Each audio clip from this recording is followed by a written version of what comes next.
My dear student, colleagues, and all the viewers who are watching this program live from Facebook page and YouTube channel, I would like to welcome you all to our International Physics webinar. So, good morning to all here in Bangladesh, and a very good afternoon to all those who are watching this program live from Australia. I'm happy to share with you all that today it's our 89th physics webinar. Hope you are well and safe from Corona pandemic. So we're trying to adjust with this new normal situation. As you know that we can't continue our normal academic program inside the campus, so we have to start our online program. Our Department of Physics has started its online program, including online international physics webinar, and we have successfully completed our 88th international physics webinar. Today is a very important day for our department. Today I'd like to welcome you all to a joint session between our Department of Physics, Pabna, University of Science and Technology, and the Research School of Physics, Australian National University, Canberra, Australian Capital Territory, Australia, in physics. And we have with us here today Dr. Chennupati Jagadish sir, a distinguished professor, Research School of Physics, Australian National University, Canberra, Australia. And he has already connected with us. So I'd like to welcome our speaker, sir. Good morning and good evening to you. So good afternoon to your part. And thanks for accepting our invitation, sir. This is your second lecture in our International Physics webinar. So thanks for accepting for the second time. Good. Okay. Thank you very much, Pretam. And it's really my pleasure and honor for me to be able to speak to all of you. And good morning or good afternoon and good evening or wherever you are. And it's really a pleasure to talk to all of you. And normally seminar series. Can you hear me? Yeah, we can hear you, sir.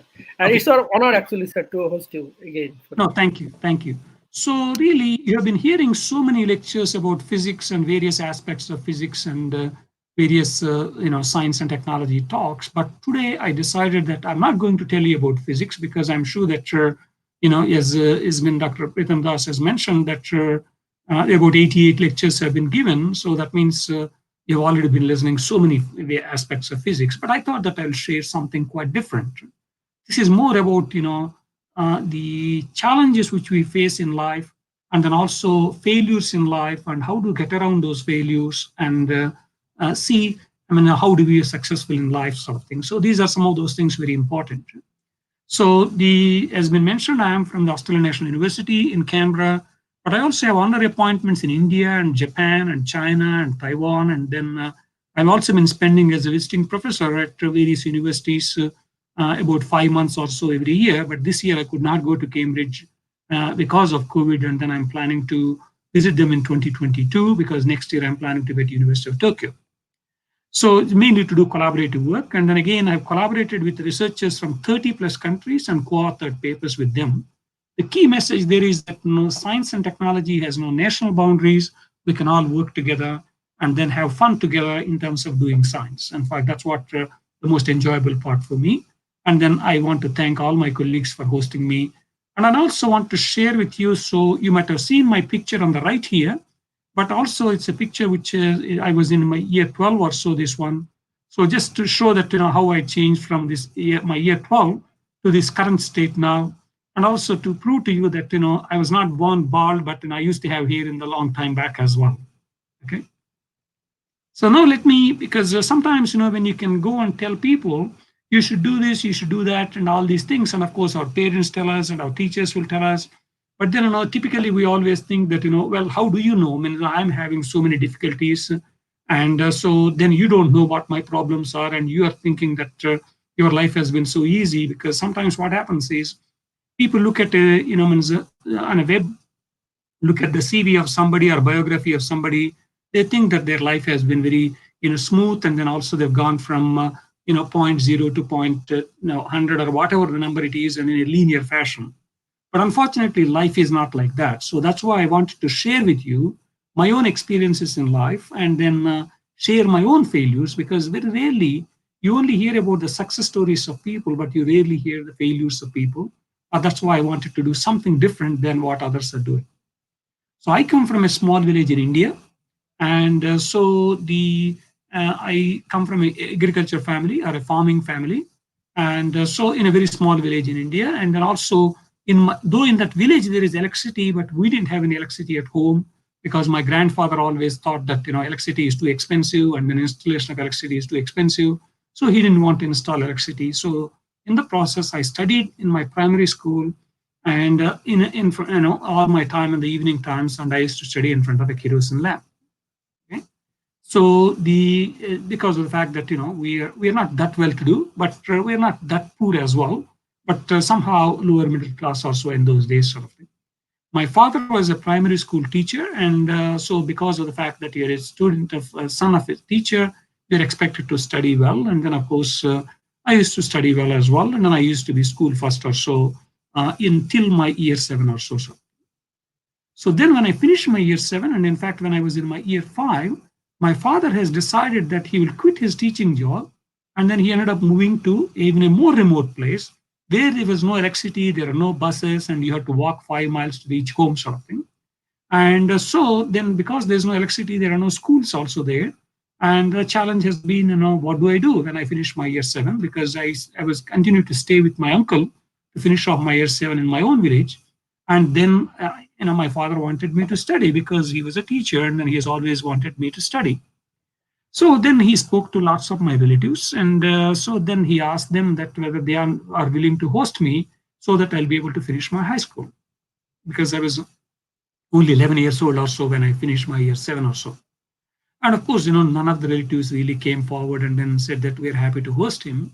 But it so happened that he happened to mention this one to one of his friends, my maths teacher in a neighboring village. And so my maths teacher, and in fact, he was his high school classmate. And then, of course, he has done his bachelor's degree in mathematics and then ended up being a teacher in the neighboring high school. And then also he had another teacher, and he was my teacher as well as also my father's teacher and my maths teacher as well. And he used to teach social studies and English or so. So then, because they all three were good friends because they're all teachers. So then my maths teacher said, why don't you ask him to come and stay with us? So due to generosity of my maths teacher, I was able to live with him for 3 years like their own child. And then I studied and finished my high school up to year 8 and year 9 and year 10. So of course, I'm grateful to two of my teachers, both my maths teacher and my English teacher. Without their help, I would be today plowing the fields in India because I would have not been able to finish my high school, for example. So then I finished my high school, and then I was in the school 3rd or so, and in the state level exam or so. And then I ended up I wanted to do year 11 and 12, and in those days we used to call it as intermediate. And in some places they used to call it PUC, pre-university college sort of thing. And so I gone off to a nearby town called Guntur, and then I studied in this particular college. So what you would expect, that I was living with my father was a teacher, very strict disciplinarian, and my maths teacher was a strict disciplinarian, and then he used to beat us up if we're really sleeping or not getting up in the morning and studying, sort of thing. And so suddenly, when you go to a nearby town, and then there's nobody to keep an eye on you, you got all the freedom you can get, and then every month, parents used to send you money to support yourself. And then, I was only 14 years old at that time. And then what do? You goof up. Like you're a teenager, and nobody used to really tell you what to do. And suddenly you're getting money, and then you go to movies and do all sorts of goofy stuff, right? That's normal as well. So then, in fact, I finished my year 12, and then my marks were not as good as my parents were expecting, my teachers were expecting. So it was a shock for my teachers, it was a shock for my parents, it was a shock for me also that I didn't do very well because of the fact that I didn't focus on my studies.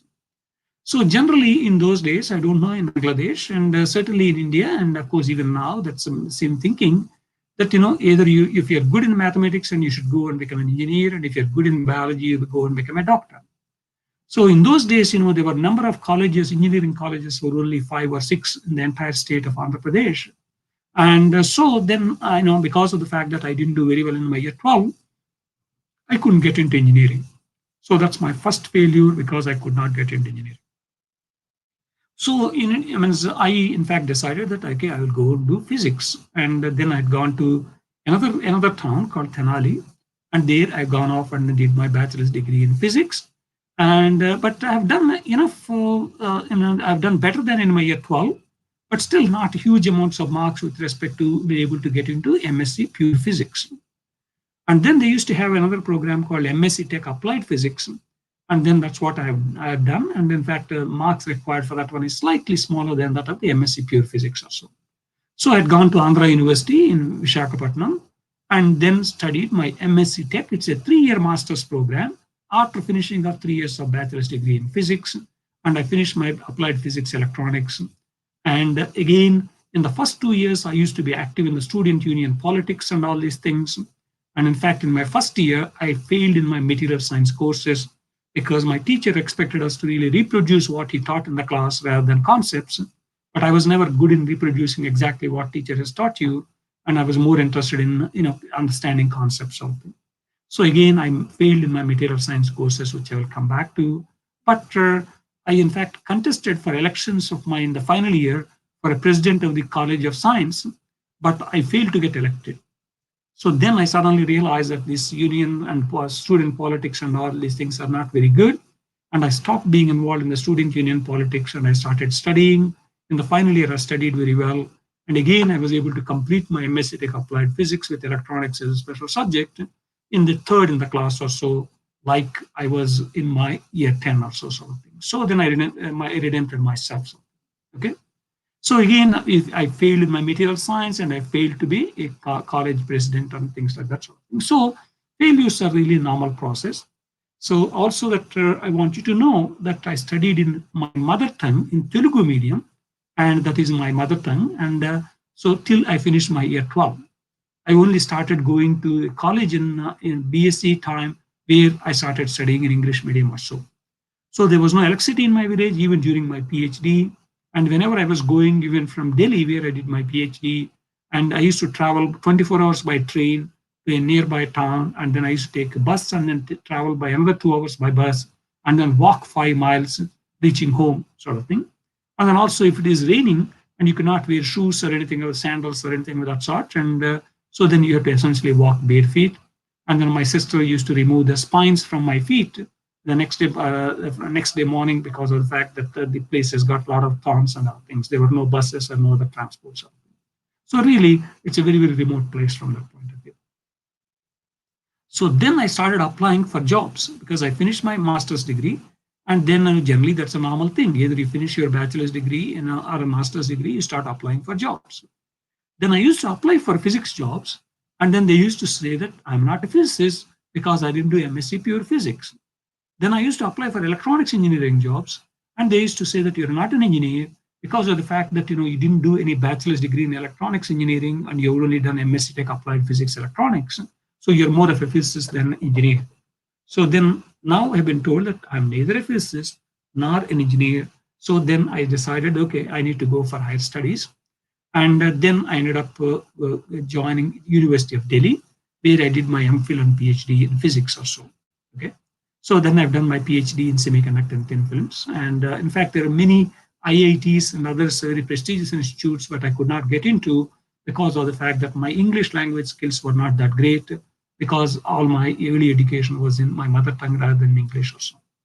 So when I was finishing my PhD, and one of my friends came and told me that they're starting a bachelor's degree in electronics and in Delhi University colleges, and then we're looking for somebody with electronics background. Would you like to be a lecturer in our college? So that's how I joined this college called Sri Venkateswara College in Delhi University in Delhi, and where I taught the students for about 3 years or so. So while I was doing and teaching and establishing labs and working with students, which has been great fun working with them, and then also I started applying for jobs. And so particularly postdoctoral fellows overseas. And because in those days, there was no internet, there were no computers. I'm talking about mid-80s or so. And then we used to get magazines like Physics Today and IEEE Spectrum by C-mail by 6 months late or so.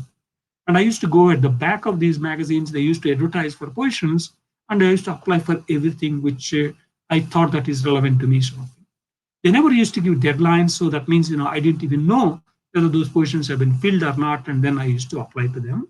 And then I used to get left, right, center rejection letters for these ones. So can you imagine that how many rejection letters I would have got? And in fact, this is a Zoom, this is a online talk, but if in a classroom or something where I'm giving a talk, I ask them and I ask students, how many rejection letters I would have got. Somebody will say about 10, maybe somebody say 50, somebody may say 100. But this 3-year period, I got more than 300 rejection letters. Okay, remember, 300 rejection letters. So in fact, I used to joke in those days, name a university, I got a rejection letter. So that used to be the case. But it so happened that one of my friends who did PhD with me in Delhi University, Professor Srinivas, and then he had gone to Queen's University in Canada. He came back after 2 years as a postdoc and came back to finish off his thesis defense.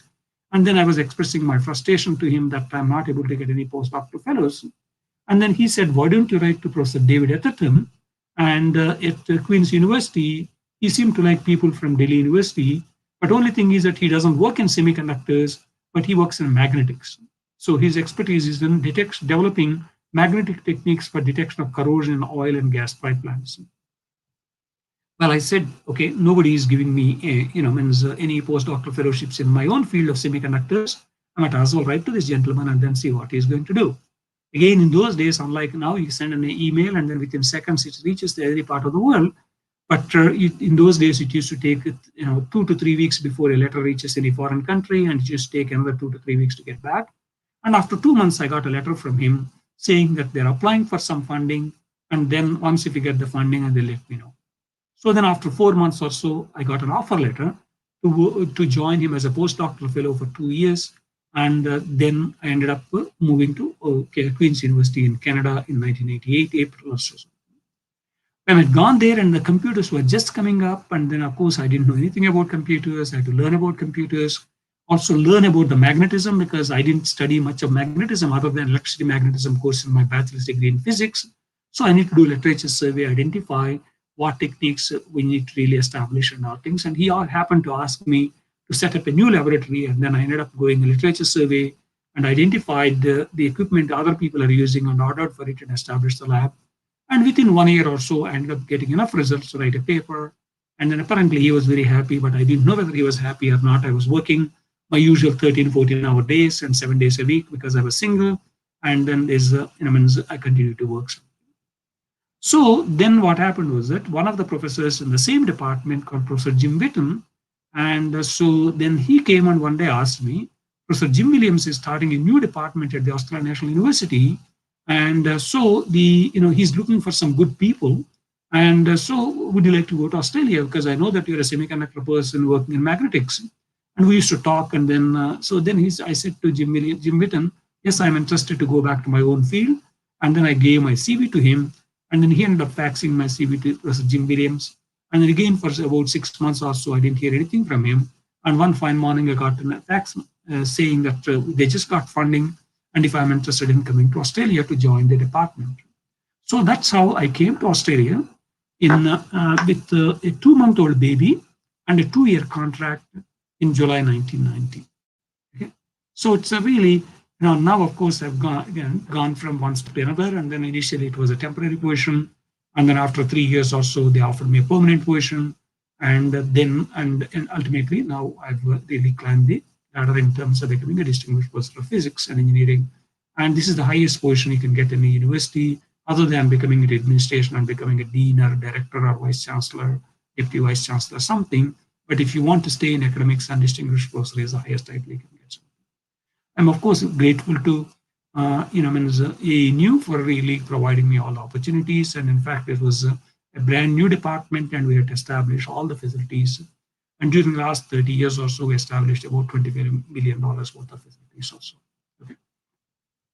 So that sort of tells you what are the challenges which I faced also. So now let me come back and then share with you some of my recognitions. I really don't like to talk about myself and boast about I'm this, I'm that, and all these things, which is really not nice. But because of the fact that this is a talk for inspirational talk, and I want to really tell you, I told you that already, that people told me I'm not a physicist when I finished my MSc Pure Applied Physics, because I didn't do MSc Pure Physics. That's what I expected in India, for example. So now, of course, now you can see that various entities have recognized me for my contributions to physics, for example, Fellow of the American Physical Society, Fellow of the Australian Academy of Science, Fellow of the World Academy of Sciences, and a Bausch Medal from the Australian Institute of Physics for Research Excellence, and various other recognitions. And then Foreign Fellow of the Indian National Science Academy for my contribution to physics, and then also various other academies, and including Lyell Medal, which is a prestigious medal given by the Australian Academy of Science, last year for my contributions to physics or so.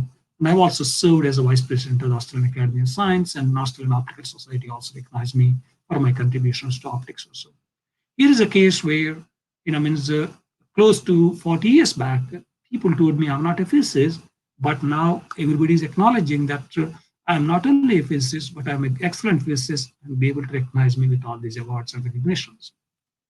Then I told you that in my MSc Tech Applied Physics Electronics, and I failed in my material science courses, and then I've been elected as a fellow of the US Materials Research Society for my contribution to material science, and Electrochemical Society in USA has recognized me for my contribution to material science.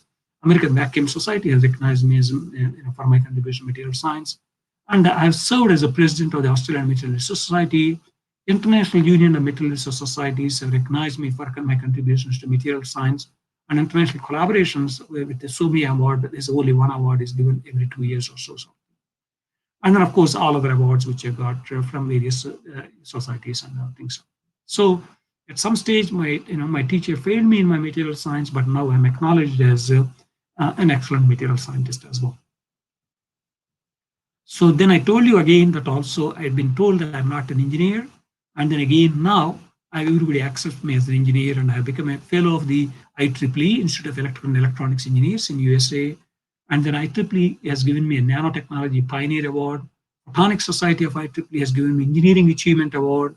And also I've been elected as a fellow of the Australian Academy of Engineering and Technology, foreign fellow of the Indian National Academy of Engineering, and various other awards, including UNESCO Medal for the Development of Nanoscience and Nanotechnology. And then in fact, earlier this year, US National Academy of Engineering has elected me as a foreign member. So a very small number of these people are elected all globally. So again, now everybody accepts me. I'm an electronic engineer or an engineer. So you can see at some stage in your life, people might have told you, you're not this, you're not that, and you fail in this. It doesn't really matter. If you really put your mind to it, you work hard, work smart, everything is possible in life. That's my key message to you. You have to believe in yourself. Once you believe in yourself and you put your mind to it, you can achieve and persist and persevere with things, and you can achieve anything in life. Okay. So now, in fact, about 4 years back, and then I received Australia's highest civilian honor called Companion of Order of Australia. And then it specifically says for eminent service to physics and engineering, in particular nanotechnology, to education as a leading academic researcher, author, mentor, and through executive roles with national and international scientific advisory institutions.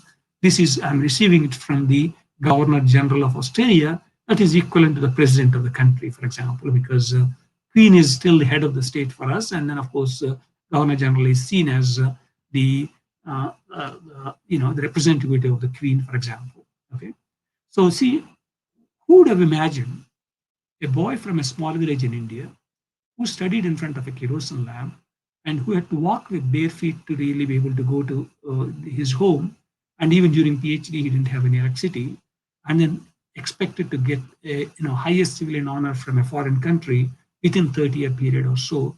So I'm really grateful to India for educating me, and then also providing me the opportunity to study well, and then nurturing me from my childhood, adulthood, and then also to Australia for really providing me the opportunity to flourish and demonstrate my abilities. And I'm grateful to both the countries, and of course, Canada also for giving me the acting like a stepping stone for me to be able to come to Australia as well. So the gratitude is an important part of life as well. I'm grateful to all of them. So now let me come and then advise to you and ingredients for success in life. And then because I gave you the background of how difficult my life has been and still how it has been possible to achieve. And I always tell people whenever parents come and ask me, what do you want my child to study? And then I always tell them that let the child to choose what they're passionate about. If you choose something you're passionate about, you're having fun. Okay? Because you really don't think it has worked. People ask me, how can it be possible? You've been working close to 40 years or so, you never take any breaks, and then you're always working long hours. And then I said, look, I'm having fun. If I'm having fun, then you don't go and then see, what's the time now. So also dream big and aim high. It doesn't matter. Even if if you dream high and dream big and aim high, even if you achieve half of what you've aimed for, still you achieve a lot, for example. So that's why you need to always have to dream big. Always look at the big picture. worldview of your work instead of saying that I am doing this or that and how that is applicable for some broader applications, and you can put those things into broader perspective. Apparently, a committee was visiting NASA. One gentleman was really doing the painting of the wall, and then this committee happened to pass by and asked him, "What are you doing?" He said, "I am helping put the man on the moon." He didn't say that I am painting the wall, but he really took at the big picture of putting the man on the moon is the most important task, and he's contributing to that. So that's why it's always important to do that. You have to believe in yourself. If you don't believe in yourself, who's going to believe you? So, and build up your self-confidence. If you believe in yourself and you build up your self-confidence, and also develop the positive thinking. There's always problems in life, but if you think about negatively, and things will go down, and then you also go down. But if you think positively, even if everything is falling apart, you can come out of these things and be able to achieve anything in life. Again, hard work is absolutely critical. Sometimes people have got a lot of dreams, but they don't put the effort needed to be able to really be able to achieve anything in life. But also these days, social media and other things are also major distraction. You can spend hours and hours on Facebook and LinkedIn and this and WhatsApp and all these things. That means you're wasting a lot of your time. So stay focused on achieving your goals and then put the hard work needed. Sometimes people tell me, I'm working hard but going nowhere. Then I always tell them that work smart. Because sometimes you have to understand the system. If your system or your boss is expecting you to do something, but you're working hard and doing something else, and then you won't get appreciation, and your whatever the effort which you put in will not be valued. So that's why you need to really understand the system and expectations, and then you really try to work towards meeting those expectations, for example. Resilience and persistence are absolutely critical. Okay, every time if I give up, for example, when I was applying for postdoctoral fellowships and when I got my 300 rejection letter, I would have said, okay, nobody is going to give me any job, anything, and I'm going to stay back. I probably would have stayed back in Delhi as a lecturer in one of the colleges. But because of my persistence and perseverance is the one which has helped. So that's why I never give up and always develop this can-do attitude. I can do it. I will get over these problems. Okay? Don't procrastinate. This is one of our major problems for all of us. Use your time effectively. Okay, I will do it tomorrow. But tomorrow, who knows what you would get? So better don't think of doing it tomorrow. If you can do it today, you should do it today. So thereby you keep your tomorrow free. So thereby you can do things which will come up for tomorrow also. And again, develop a core competency for yourself. If you just become the jack of all trades and master of none, that means nobody really comes to you for expertise, and that's why you need to really develop core competency. If you're doing something, for example, if you're doing Python programming, everybody should come to you because you are the expert in Python programming, for example. If you're studying quantum physics, and everybody should come to you because you are the expert in quantum physics, for example. Find mentors who can guide you and steer you. But again, means not all the supervisors, for example, if you're doing PhD, some of the supervisors are very good and they may really support you and help you, but some may not bother about you. So that's why it doesn't have to be your supervisor. You can find anybody in the department or anywhere ask them to be your mentors and steer you in the direction and guide you in the right direction. Particularly if you're doing research, and collaboration and teamwork is absolutely critical. And also for any work. Nowadays, if you go to some company or wherever you're working, if you cannot really work with other team members, and then means people try to get rid of you as quickly as possible. So also if you work together and collaborate, there's a multiplier effect.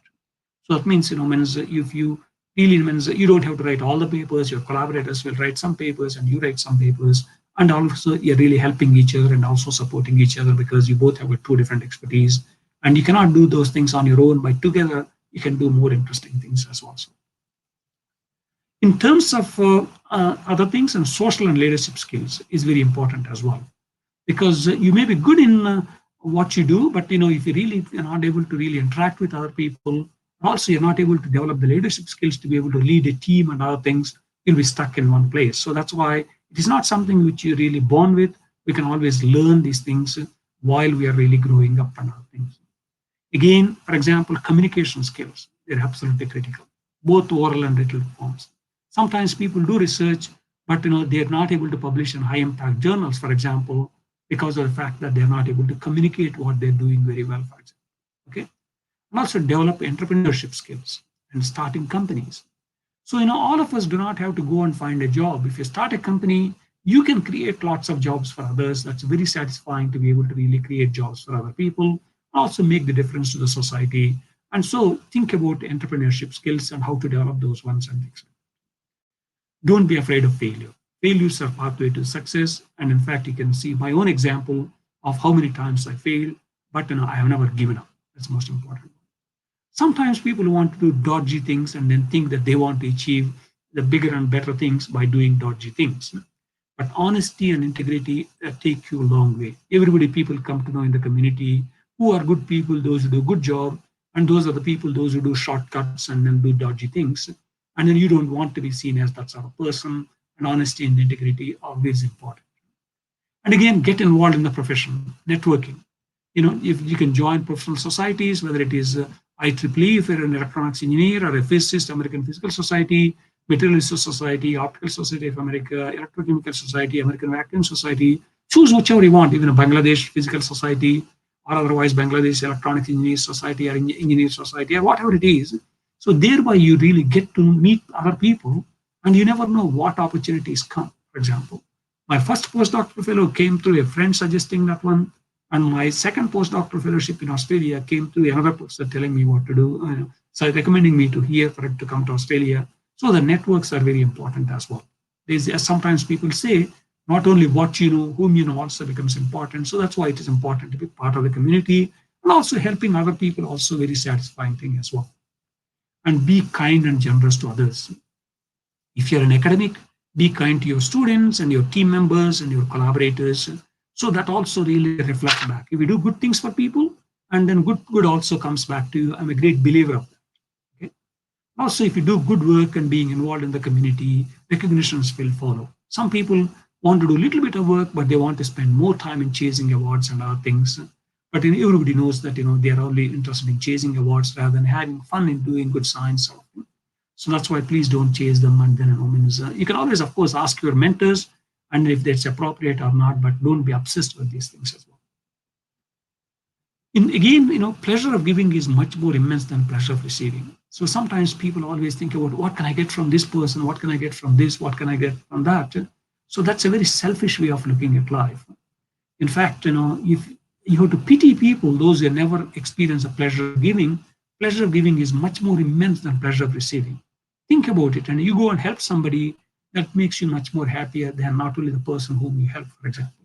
So sometimes if I'm going to a grocery store and somebody, a homeless person, is sitting outside the grocery store, I ask them, what do you want? And generally I don't give them money because they may go and use it for drugs and other things. They say, can I get some iced coffee, or can I get some pasta, or can I get some orange juice? I go and buy and give it to them. That makes me feel good. Not only you help somebody, it makes you feel good. So that's why experience the pleasure of giving. Okay, if you experience the pleasure of giving, you will never look back. Work-life balance is also important. Unfortunately, all of us give too much importance to work, but the first and foremost important thing is your own health. If you don't have health, you cannot do much. Also, your family, if there are problems in the family, you cannot do much work as well. So that's why the order should be like this: first your own health, and then your family, and then your work. But unfortunately, all of us, including me, we give too much importance to work. We only realize the importance of health and family when we get into trouble. Sometimes it will be too late as well. So that's something which we need to really think about, and then make sure that we look after our health and take care of our family as well. And so then sometimes, as I already mentioned this one, it's amazing that what you can accomplish if you do not care who gets the credit. This is the President Harry Truman of the US. He mentioned that one. Sometimes people get hung up on who is going to get the credit. Oh, if I do this one, that other person will get the credit, so I don't want to do it. So that means you're missing the opportunity to be able to contribute something. So that's why it is important. Don't care about what the credit, who gets the credit. Just do it, and ultimately people do give you credit because of the fact that people know that you are the person who really helps other people and other things. So it so happens, Sir Jagadish Chandra Bose, and happened to be apparently when Marconi got a prize for invention of wireless, and also Sir J.C. Bose also has really contributed significantly to the wireless and radio transmission and other things. Apparently, Sir Jagadish Chandra Bose has been asked, and what do you think of this? And he said, invention is more important than the inventor. Don't be hung up on who gets the credit.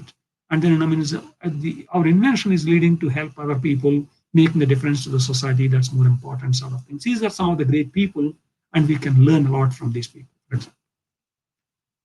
So what is success? And of course, all of us have been told that you need to get good grades. And then, of course, no parents tell you that, teacher tell you get low grades or so. That's what you expect to have good grades. You get a good job, and of course, a high paying salary, a big house, a nice car, maybe a Tesla, and you find your true love and get married, and a big bank balance, and you buy all sorts of awesome stuff at home. And of course, sometimes people think that the beauty is the equivalent to success, and these are all called as money affluence. So this is how the society conditions us to think these are the most important things in life. But lots of people, those who have got all these things, but they're very unhappy. And you ask the question, why they are so unhappy, despite the fact that they got a big house and they got a big car and they got a big salary and they got a lot of big balance and other things. But it turns out that they are not the ones which really makes you happy. So what makes you happy? Well, you do your exercise and look after your health and sleep well and express gratitude to other people. So this is, if somebody helps you, your parents or your teachers or your neighbors, whoever helps you, expressing gratitude makes you happy as well. Savoring what you got, rather than asking for the next thing or next thing, enjoy what you got as well. And kindness and helping other people, being kind to others also makes you happy. And also do things like meditation and mindfulness and things like that. And again, helping others is, again, makes you happy. Social interactions, having good friends and colleagues also makes you very happy. And also experiences. What does it mean? Say, for example, if you got $100 and or maybe rupees, I will call it 1,000 rupees, you go and buy some, headphones or something like that. And so then, after a week, you forget about where the headphones are and you don't even think about it. But whereas you spend the same 1,000 rupees to go on with your friend or a wife or a colleague and so go and have a nice meal and go to a movie, and that experience apparently lasts for a longer time. You always think about, oh, it was really good to see and spend time with so-and-so person. It was a nice experience sort of thing. So they call it as time affluence. So in fact, these are not from me. In fact, these are all the things are the talk which has been given by, the course which has been given by Professor Laurie Santos, and it's a free course on Coursera, and you can do it and practice what you learn from that one. She talks about science of well-being and society conditions as that, but the right things which are on the right are the ones which makes us happy. So then let us really try to really make sure that we are really doing these ones as well. So making sure that we get happy sort of thing. In fact, because of COVID and I had a little bit of time, otherwise I used to travel quite a bit, then I've done that course and I really enjoyed that one. In fact, I recommend to you. In fact, that's what Professor Laurie Santos recommends. And it's an excellent course, which it's a very easy one to do evening times. You can look at for some time and do that. So now let me come back and I have been preaching about giving back and helping people, what I'm doing, because it's always easy to preach, but you also have to do something, right? In fact, I have been supporting the schools in India, for example, in my own schools where I've studied my bachelor's degree and the primary school and high school or so, and providing some funding so that they can get the best student awards. And my primary school people, they told me that they prefer to have a room to be built in the village because they got some computers, but there's no place to put. And I donated some funds so that they can build that one so the students can benefit that one in honor of my late parents or so sort of thing. But also that it turned out that we get a lot of students coming and spending some time at the ANU for a 3-month visit or so during summertime, and then they can really get the the research experience and other things. But whenever I used to get requests from the students from the developing countries, automatically we used to say no, because without money they cannot come. But whereas a European student, they could also self-support themselves. So a few years back, my wife and I have started an endowment called Chennupati and Vidya Jagadish Endowment, for visiting students and scientists from developing countries to visit research school of physics, only for short periods of time, for 3 months or so, to do research with my colleagues. So thereby gain the experience of doing research. And then if you do very well, and they may hopefully invite you back and do PhD with them and provide some scholarship or something. It's more like opening doors for people. As I told you that I had a lot of challenges in order to be able to get my first postdoc or so. So every year we start contributing. Unfortunately, my university matches that funding with university funds. So thereby this endowment is growing. And typically we get about 4 or 5 students from various parts of the developing countries. And most of the students end up coming from India. And most recently, some students came from Malaysia and Indonesia and other countries as well. And I would like to see some students and are also young scientists coming from Bangladesh. And again, this is the the website, you can really Google, or otherwise just simply say Jagadish Endowment and you'll be able to see that one. And our dream is to be able to make this endowment to be $1 million endowment. Even though tomorrow we are gone, it will generate about $50,000 and it helps about 6 or 7 people to come and spend some time there. Basically, endowment provides the airfare as well as also living costs for them to come and be able to visit here and work with anybody. They don't have to work with me. Anybody in the research school of physics they can work with.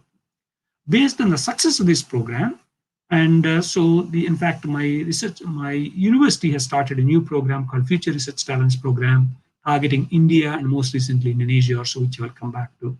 And I've also worked with the Australian government to really create this Australian Strategic Research Fund. There is something called Kiva. This is like your, Muhammad Yunus, and who started this micro lending and other things. Kiva really provides loans to entrepreneurs in 80 countries or so. And then we have provided, these loans to about mainly 95% of them are women, and then provide about 79 countries. I haven't updated this one, but each loan is about $25. And then recently, in fact, this also I have not updated, about 1,950 loans or so. So that means sitting in my own office, I'm able to help some people, those are helping themselves. It's not handout. And then they're able to really, they're able to use it for their agriculture, their kids' education, or fixing their motorbike or car and fixing their house or whatever it is, and they're paying that one back. It's their loans, not the donations. So I'm able to give the same money back to other people and other things. My dream is that we'll be able to give 3,000 loans, particularly targeting women, because if women are in power, stronger position, families are in a better shape, and also society is in a better shape as well. But also there are about 700 million African families have no access to electricity. Again, Solar Aid is an aid agency, is trying to help to replace kerosene lamps with solar LED lamps. Because as you know, that kerosene lamp, one of the problems is it provides very little light, and also that you're breathing the kerosene smoke, so that means you used to get sick. In fact, I used to get sick all the time. And now if I look back, I realize that it's probably breathing of this kerosene smoke, which is not good for your health. So if you donate a small amount of money, for example, it means typically about $5, and then they really provide these solar LED lamps in a subsidized way. And to date, we have donated about 1,000 lamps or so. And then most recently, there is something called Pollinate Energy. They started providing solar LED lamps for women in India and Nepal. And again, is helping and enabling their life and careers and their families and their kids and all things sort of thing. So in other words, you don't have to be rich to help other people. Even with a small amount of money, for example, apparently, $5, even a pizza nowadays in Bangladesh also it costs that much of money. And if you sacrifice one pizza, you can help one family with one of these LED lamps, which can help those people as well, sort of thing. And so really, these are the small things we can all do. And so thereby we'll be able to also contribute to the society and able to improve the quality of life for other people also. So with that, and I'll stop here, and I'm happy to answer any questions you may have. Thank you very much for your attention. Thank you, sir, for your nice motivational speech, sir. I think students have learned a lot of things about the failures and how to come back from the failures and to become success. So we have got some questions, sir. So if you allow, we can start the discussion session. The first question, I can add the question. Some pictures of the students, those who came, and last year about 50 students came from India. I just want to show you. Indian High Commissioner ended up hosting all of them at the Indian High Commission there. And they also gone and seen the Parliament House. And also they end up meeting our Vice Chancellor, who is a Nobel laureate, Brian Schmidt, who won the Nobel Prize in 2011. So they met him as well, sort of thing. So really, one student came from Indonesia and the remaining student came from India. But now, of course, we are trying to expand. By the way, our endowment is not just for India. Anybody from any part of the developing countries, including Bangladesh. Anyway, I'll stop here. Please go ahead, Pretam. Okay, sir. The first question is, sir, I'm from India. I complete my MSc in physics, and I can add the question. So, and recently qualified GATE 2020. I have opportunity to do MTech in LIT, but I want to do PhD in astrophysics. Due to insufficient funding in LITs at this time, I can't get any chance for PhD. What to do now? Okay, this is always a challenge, and so the By the way, I could not get into any PhD programs overseas as well. I just wanted to be aware of that sort of thing. So because all my degrees are from India, I just want to know. But I want you to try IUCA. I don't know whether there's, inter-university, the Organization for Astrophysics and Astronomy. And so that's where I think astrophysics research is excellent in India. And then also I would encourage you to try places like TAFR and other places as well. And so in terms of going overseas, if you want to go overseas, it all depends also on your GPA, because they don't really know about the gate and other things. And your GPA in your MSc and BSc also plays an important role. Also, I encourage you to really go and work in some research group and then try to really publish 1 or 2 papers in good journals. And that also helps you to really demonstrate that you have got the ability to do research. And then those publications may open the doors for you if you want to go and do PhD internationally or so sort of thing. And again, depends on the GPA and all things. And if you got a good GPA, there are some good universities are willing to really host you. And so this is, of course, at the moment, because of COVID, it's been a very difficult time for everybody, including in Australia, because all the universities in Australia are really also struggling. For example, just to give you an idea, my own university, one of the universities in the world, and is really trying to get rid of 450 people, for example, as staff I'm talking about, both academics and non-academic staff, because of the funding cuts, and particularly the international student income has been lost because international students are not able to travel and all these things. So it's a very difficult time, unfortunately, but don't give up. That's a key message I want to convey to you. Keep trying and go and join one of the groups which are good in doing astrophysics, and then I apply and then let them know that you're looking for some research assistantship if the PhD positions are not there, then go and spend a year or 2 there. And then particularly if you go to some well-known institutes like IITs or IUCA and IISc Bangalore and other places, and then the doors can open for you as well, sort of thing. Because I've never been to IITs or IISc because I could not get into those ones because I'm a boy from a small village. Thank you, sir. We have another question. So many times we feel nervous when we can't overcome failures, name barriers for success. So what can we take effective steps against failures after being failure the first time or for success? Okay, you see, basically, my advice to people is that, look, okay, you failed, so what? So many people, if you go and talk to Bill Gates, for example, many companies, those who've been started, for example, Steve Jobs, Apple, he failed so many times, and you go and look at, anybody who has achieved a lot, they all failed so many times. I don't know anything about, there's an artist, do you know or not, Vincent Van Gogh, okay? G-O-G-H, and V-A-N-G-O-G-H, a very famous artist who has, his paintings are sold for $30 or $40 million today. At the time, his time, is a Dutch artist, and he could not feed himself. His brother used to send him money to be able to really be able to allow him to be able to survive. And he used to go and then staying in the quarters of the miners or so, because that's where it was cheaper rather than having to stay in a big city or so. But we're admiring all his work now today, for example. But he had a lot of challenges at that time, for example. So if you go and look at a lot of great people, you realize that they have not reached to that greatness by just jumping from one step to another. Okay? They have also failed lots of things. Use them as examples. In fact, there's a novel called Lust for Life. And then I used to keep in my office that one. And whenever I get frustrated because I was fed up with something or the other, I used to read 1 or 2 pages of that particular book, novel, and I used to feel, oh my God, such a great artist, he has suffered so much. Who am I? I'm a little guy here. So then it used to feel motivated sort of thing. So that's why surround yourself with people, those who are positive, rather than people, those who are whinging and complaining. So that means they'll also pull you down. And then thereby you really also think about, if you go and look at many cases, think about, how many difficulties people have gone through.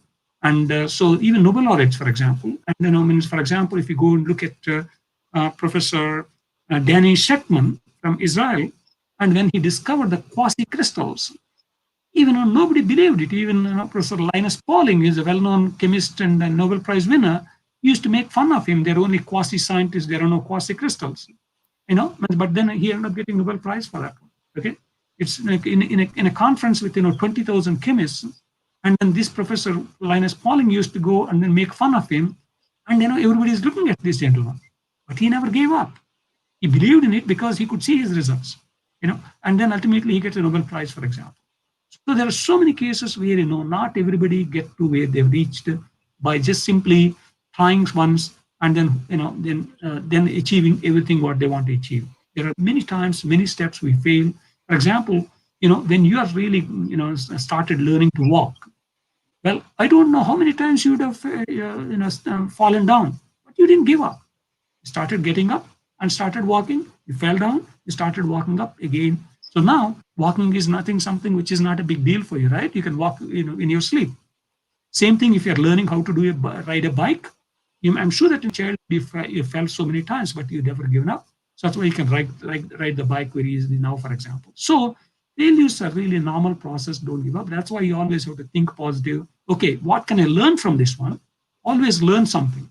Okay, what I learned from my own failures, well, not studying and hoping that you'll be able to get into good universities and how things is not going to work, for example, right? And again, in today, for example, when I apply for funding here, okay, not everybody gets funding. Sometimes we get funding, sometimes we don't get funding. If you write a research paper, you submit it to, sometimes that paper gets accepted, sometimes it gets rejected. So that's all part of life, okay? Please don't give up, okay? Start thinking, again, think of me. If, and so Jagadish, Professor Jagadish from a small village in India, you could be able to go to a foreign country, able to get the highest civilian honor, and then and in those days I'm talking about, but now for you, everything is open. For example, internet is available, and all the information is available. Make use of that one to be able to really reach to whatever the dream future you have got. So stay positive, think positive, never give up. Thank you, sir, for your wonderful lecture and nice discussion, sir. The main aim of our International Physics Webinar, this program, is to motivate and encourage them and encourage our students in this Corona pandemic. Students, sir, I think this lecture will help them to motivate and encourage them. So thanks again for accepting our invitation and for the second time. So we'd like to say thanks on the behalf of the Department of Physics, Pabna, University of Science and Technology, sir. I think this lecture will definitely motivate our students, and maybe some of them will succeed in life, being failures for several times, but today maybe they know how to overcome those failures. So thanks again for giving such a wonderful motivational speech, sir. No, thank you very much. And again, you all have a bright future ahead of you. Believe in yourself and then really keep working hard, and everything is possible in life. Good luck to all of you. Thank you very much. Thanks again, sir. Bye for today. And Thank you.